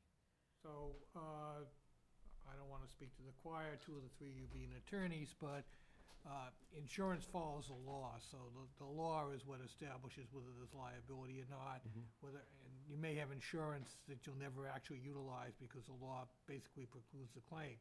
For instance, adult trespassers in Massachusetts, you owe no duty to an adult trespasser. You only owe duties to minor trespassers, children. The hypothetical you made a minute ago, there'd be no liability there. That wouldn't stop somebody from trying to make a claim. And so you get a defense provided to you as well as in the event of a judgment, so. does this insurance also cover the events that we hold there? We ask anybody holding events to get additional insurance, and they name us as an additional insured. And agree to indemnify and hold us harmless. So. Yes.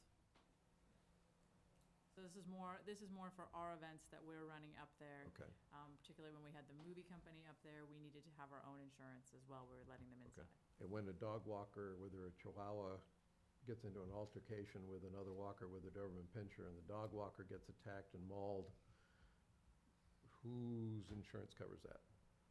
Probably the homeowners. The Doberman's owner. Okay, okay. Or the Chihuahuas. We know Yeah, who's or there. Chihuahuas, depending on which one it Okay. is. Right. The only reason I was asking is because when I saw that $5,000 medical expense for, per individual, I'm saying in today's world, it's pretty easy to rack yourself up for $5,000, and I'm wondering whether that's enough, but it wasn't even the liability I was worried about, it was that The medical other expense. aspect of it is most of the use up there falls under the recreational use statute, so again, there's limited or no liability to the public if they're Okay. simply recreating for no fee on the property. All right.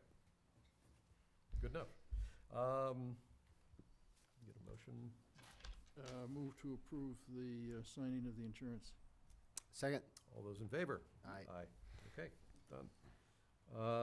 Selectmen are requested to, yes, we are gonna do it tonight. You are going to do it. Selectmen are requested to approve and sign the police chief employment agreement for Michelle Garrett. So moved. Second? All those in favor? Aye. And her first day of work will be Monday, April 29th. So anyone who wants to meet the new police chief, come to the town meeting on Monday night. Selectmen are requested to vote to sign Eagle Scout citations for Alexander Jason Song, Christopher Liam Johnson, Colin Robert Judge. Eagle Court of Honor will be held on Saturday, April 27th at the United Church of Christ at 1 p.m. And I believe, Pete, you're going, and Yep. Pete and I will be there. Mike cannot make it. You got a motion to sign those So citations? moved. Second? All those in favor? Yes. Aye. Good. Let's see, review and vote on town meeting articles. By my score sheet, we only had 2 left, right? Correct. Okay. You had the zoning articles and the fire hydrant. Okay. Maybe we should do, given that Sarah came and talked about the zoning articles, do we need any further discussion on, that's number 23, about the new zoning? Yep, 23 was the only one you hadn't voted on. 22 we haven't yet either. That's the fire hydrant. Yeah, I meant 23 okay. just for the zoning. Any further discussion on the Spring Street overlay? No. No, I think it's a good idea. Okay, yeah. People wanted it. It's a good spot to have multifamily. No. Your motion. So moved. Second? To approve. All those in favor? Yes. To approve, recommend approval. Recommend approval. And I think, those types of developments on that street are all, as Pete regularly points out, tax revenue positive for the town, so. Okay. It's a modest change, but it's good. So Article 22 is the fire hydrant access article. And Mark, I think you were the one primarily who put that on the docket. I'm not sure if either of you have investigated this at all. I did talk to Chief Carrico, who's technically the co-sponsor of this, and he basically said, we don't need it. He would recommend dismissal. So that's where I would go with it. Any other discussion? And Mark, any? My discussion is, as I said, water and sewer originally was proposing this as a regulation, because other towns have it in their structure somewhere. I reviewed it and thought it was not, if it were going to be enacted, it ought to be a bylaw. I think it's important that there be fire hydrant access, for a variety of reasons, under a variety of circumstances. Just to be clear, the reason that Chief Carrico thinks we don't need it is already in the law. Well, I don't know that it is, and I don't know what the enforcement mechanism is, whereas this clearly has an enforcement mechanism in terms of the fining ability that's built into our bylaws. He hasn't discussed it with me, and there is the added aspect, it's not just him firefighting, it's the water department maintaining the system and having access to a hydrant and being able to blow out the hydrant without destroying somebody's elaborate landscaping that they've, put up to disguise the hydrant. So I think for a number of reasons, again, we don't go running around town enforcing the bylaws with like little police units. It's a tool in the box. If we're having a problem with a homeowner, we can point to a bylaw and say, look, this is what the bylaw is. Please adjust your property accordingly. So I don't see any downside, but again, So my downside, just to be clear, first off, I take Chief Carrico's word that there is a law that already requires this. So my first reaction is a law is higher than a bylaw. As a non-lawyer, my view is I don't actually think more rules are better when one rule is already doing the job. So I go in the direction of have one rule, don't confuse people by thinking the only reason they have to have this clearance is because we have a town bylaw. There's actually a state law that requires it, and that's all, I would think that's all the authority we would need to enforce action in any of the ways that we would contemplate doing it, so. So I guess I would move to recommend approval of the bylaw based on town council. Yeah, I mean, I don't feel strongly one way or the other, so I'm not gonna second. The warrant committee looked at this and they're in favor of it, and the Water and Sewer Board wants to add it. I mean, I get your point about, I'm not in favor of doubling up laws either. I think the enforcement point is a reasonable one. If it's the water and sewer that's looking to enforce it and not the fire chief, or I guess it would be typically the fire, if it's a fire code issue, that would be the building inspector or the fire chief who would be enforcing that typically. But again, that's the circumstance of, in the context of accessing it for fire purposes, but again, it's part of our water system as well, as we know, so. Yeah, I don't have an objection to it. I would say I'd be in favor of it. I get your point, I guess. I know no intention of speaking to this issue at town meeting or otherwise, but, so I have no problem with it. So you're seconding it? I'm seconding it. Okay, all those in favor? Aye. Opposed? Nay. The one other thing we need to talk about, though, is, and I don't know if you've put anything together on this, is what we're gonna say about the hospital article and the funding article for the hospital, to make sure that we are on the same page and that we're delivering a consistent message about what we need this money for and why. And that this does not turn into a proxy fight over what happens at the hospital, right? This is money that's designed to get us to the hospital. A yes vote on this does not mean we're agreeing to put a skyscraper up there and develop the thing to the high heavens. It simply means we're gonna have the information we need and to have make the best decision we can and get us from point A to point B for a special town meeting. I think, Sarah and I were just looking at costs this morning about this. So we're requesting $150,000 at town meeting. I went back and looked at what our yearly cost to maintain the hospital has been since 2014, and it's just over $160,000.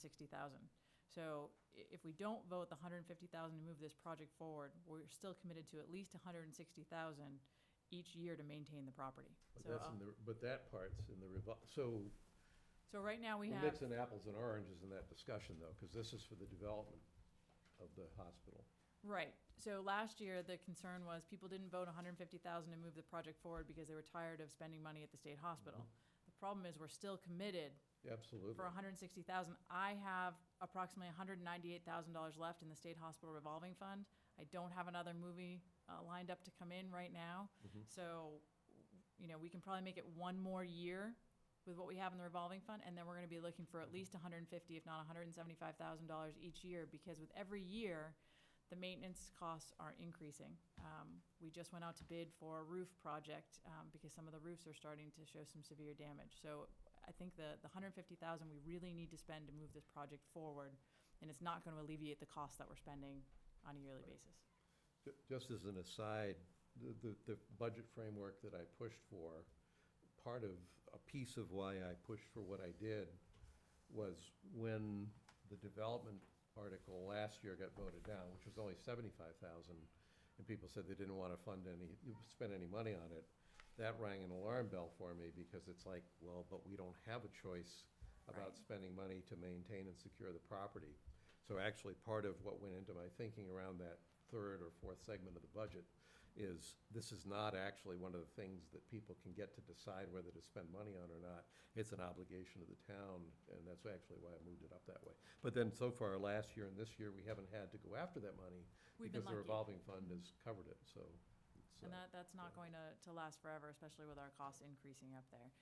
And I did want to tell, Bill Massaro could not be here tonight. He stopped in this week to let me know he had a prior engagement, but he very much supports this article. right, because part of this is for. Yes, he does. Part of this is for completion of the environmental remediation. Yes, we're still And- monitoring what the and- state's doing, and they have not completed the laundry parcel yet, so we still need to have some funds to monitor them on a legal basis. So Mike, I thought like 2 meetings ago or something, you said you wanted to speak on this article. No. You don't? Well, Okay. I think someone from the Board of Selectmen should speak on this article and do more than just read, 5 bullet points from the stage. I think to put up the points about the cost and then to lay out the fact that this is to get us to a special town meeting, to be able to put the options before the town meeting with the best information that we have.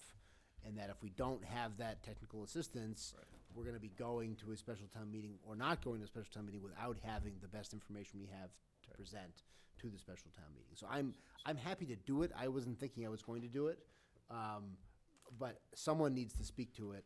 Again, I would volunteer myself if no one else is volunteering. I'm just saying we didn't do much on this. Yeah. And understandably, because we had a million things at last year's town meeting, we need to do a little bit more. And I think we need to make sure we're on the same page, that we're delivering a message that we all agree with, and that this is about getting us to a special town meeting in the fall to make a decision.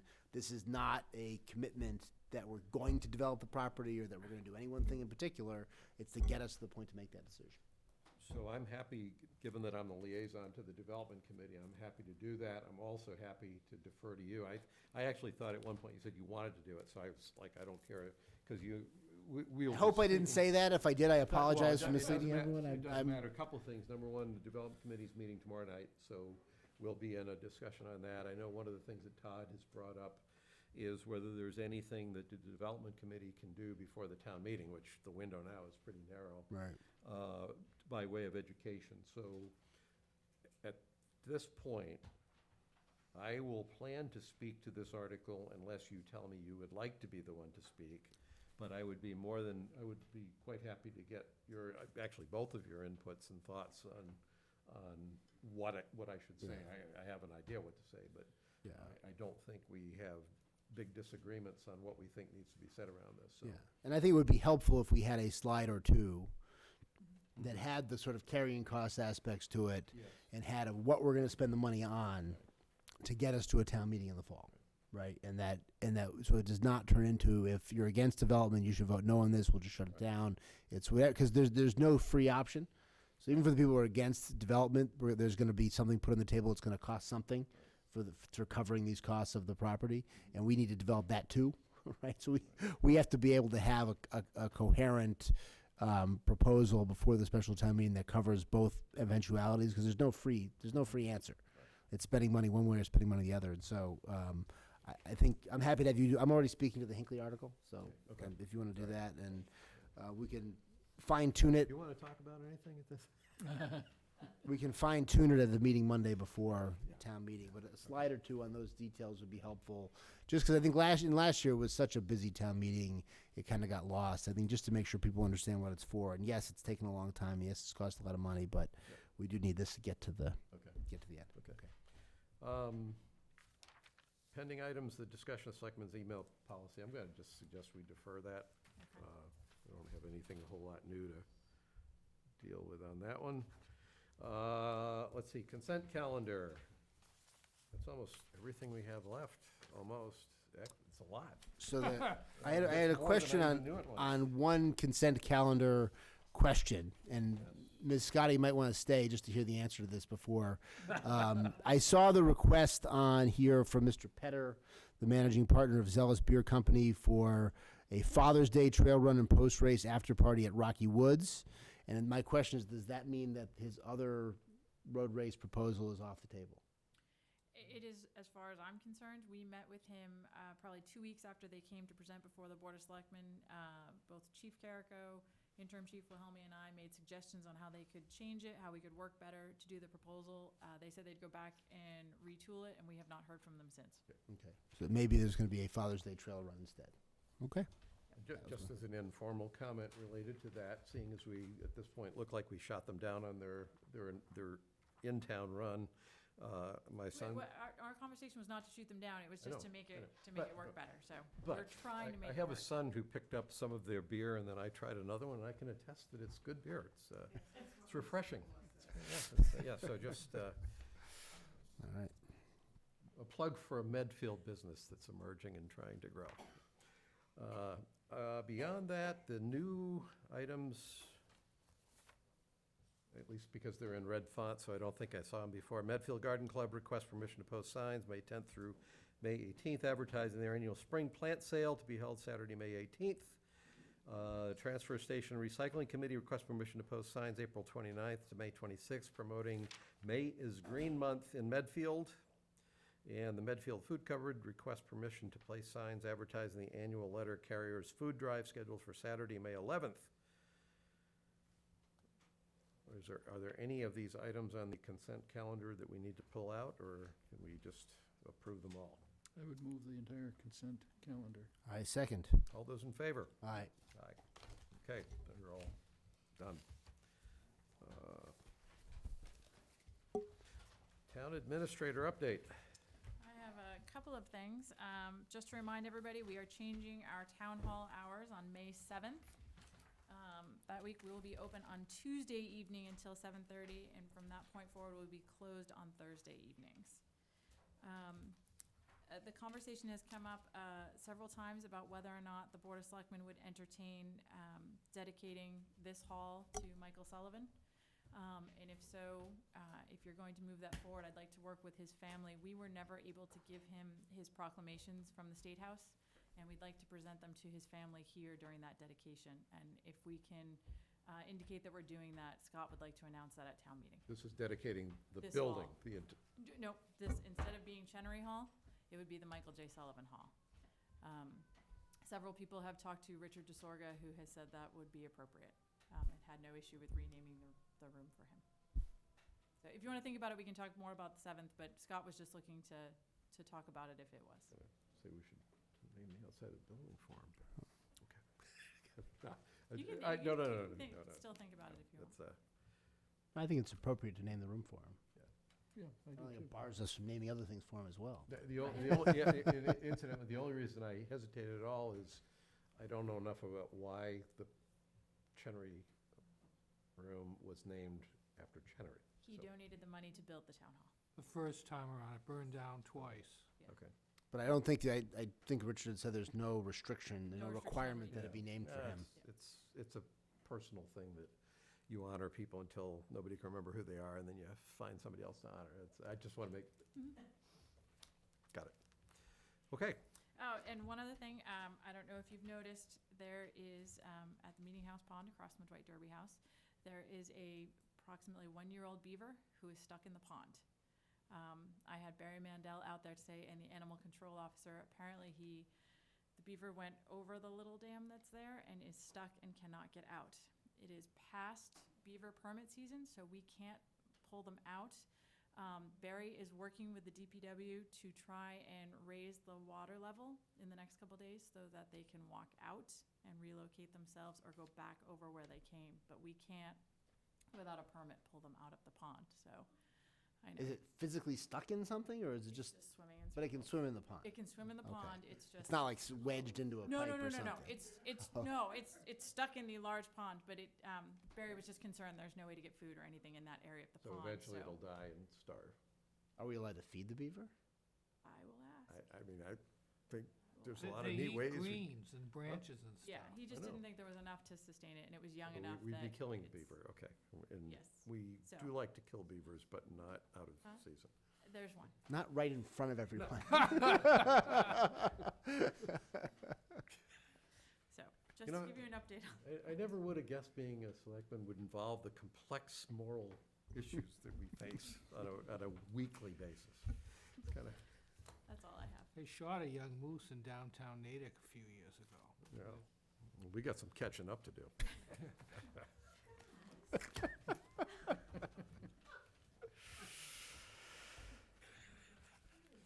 All right. So, I don't think we're going to do anything with the selectmen's action list today. One of our summer projects. Some other time. And selectmen report. The only report I have is coming up at the Affordable Housing Trust Board meeting in the first, I think it's the first Thursday in May. We're going to have a further discussion of kind of the one lingering item we have on our sort of to-do list from the Housing Production Plan, which is the group home. I think I had reported previously that the company we were working with that was looking to site a group home for disabled adults in Medfield had gotten a grant of land from Westwood to build it there instead. The last report is that grant may have fallen through, so they may be back in business. But in any event, Suzanne Sino and some others who are working in this are going to be at our first meeting in May to talk about that and trying to see what we can do to move that forward. But that is, I think that's the extent of my selectmen report. I had 5 things. Medfield Coalition for Suicide Prevention had a meeting that I went to. They're working to get money to have that interface mental health referral service continue on. It's only funded through November, and so that they're approaching hospitals and banks to try to get some money for that. Beth Israel Deaconess Hospital, Needham, is pretty much committed to paying almost half of it, actually, so that'd be great.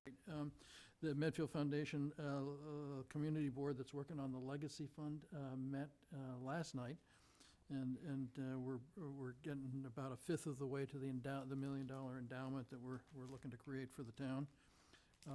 Gus and I went to a regional selectmen's meeting, town administrator meeting out in Medway last Thursday, and there were people from Hopkinton, Holliston, Medway, Millis, and it's just always very interesting to find out how other towns are doing things. It's very useful information, I think. I just happened to bump into somebody who explained to me, I was running up at the hospital, and there must have been 20 Vizsla dogs. So there's some Vizsla club that goes up there and meets there. And then I bumped into somebody who told me that they were over at Wheelock too, and apparently they went around and picked up dog poop. And so congratulations. and Not thank the you for dogs. The Vizsla dog walkers. People, the walkers. And then the last thing is that I bumped into Michael Larkin, and so I was asking him about how the project was going up on Hospital Road and how far along it was and how many school children there were. And he told me that they've sold 11, they had 5 more coming up in the next week or two. So they're for sale about 16 of the 49, and he said there's only one of them that has school children in it. And it's 2 kids who already lived in Medfield, but there was a divorce, and I guess they wanted to stay in Medfield. So it sounds like that project's gonna be a moneymaker for the town. And that's it. And had a couple of things. I think we're still working out the details on the Thursday evening budget information We're having session a in terms budget of information location. session, but we're just waiting a location.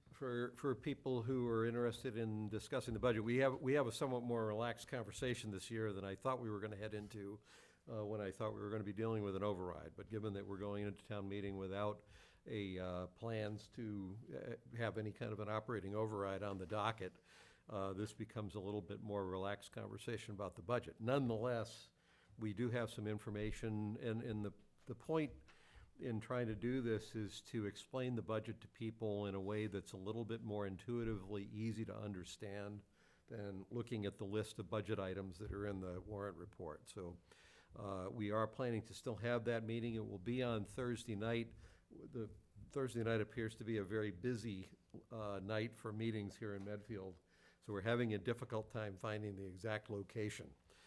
But there will be one meeting. One thing I've learned this year, last year we had 2 sessions in between the town meeting and the election that approved the overrides, and that meant that we had several weeks to coordinate for this. This year, we didn't actually know that we had finally figured out how to keep the budget out of override territory until about a week and a half, 2 weeks ago, and then last week was school vacation week. So the reason that this is a little bit of a catch-as-catch-can process is we haven't had a whole lot of time to work with, and we're hoping if any, we'll gauge.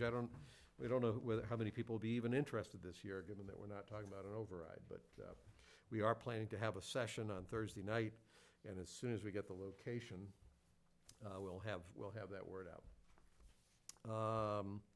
The State Hospital Development Committee will be meeting tomorrow night, so we'll be talking about how to get information out for the town meeting.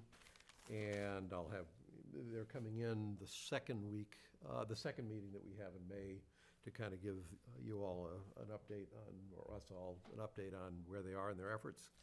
I briefed the warrant committee at their April 8th meeting on the budget framework that we've been working from. It was good discussion. They understood it. And on Thursday night, I think it's Mike Pastore will be joining me and Christine for the information session. And beyond that, I would just anecdotally say that I've already gotten some positive feedback on the warrant report, and in particular on the reconfigured information on the financial review. So been anecdotal, it's not gobs and gobs of messages, but all the feedback so far has been positive. I have actually two other things I need to raise, which are connected. Yep. The first is, I think we need to reissue, or just issue in conjunction with our committee assignment policy.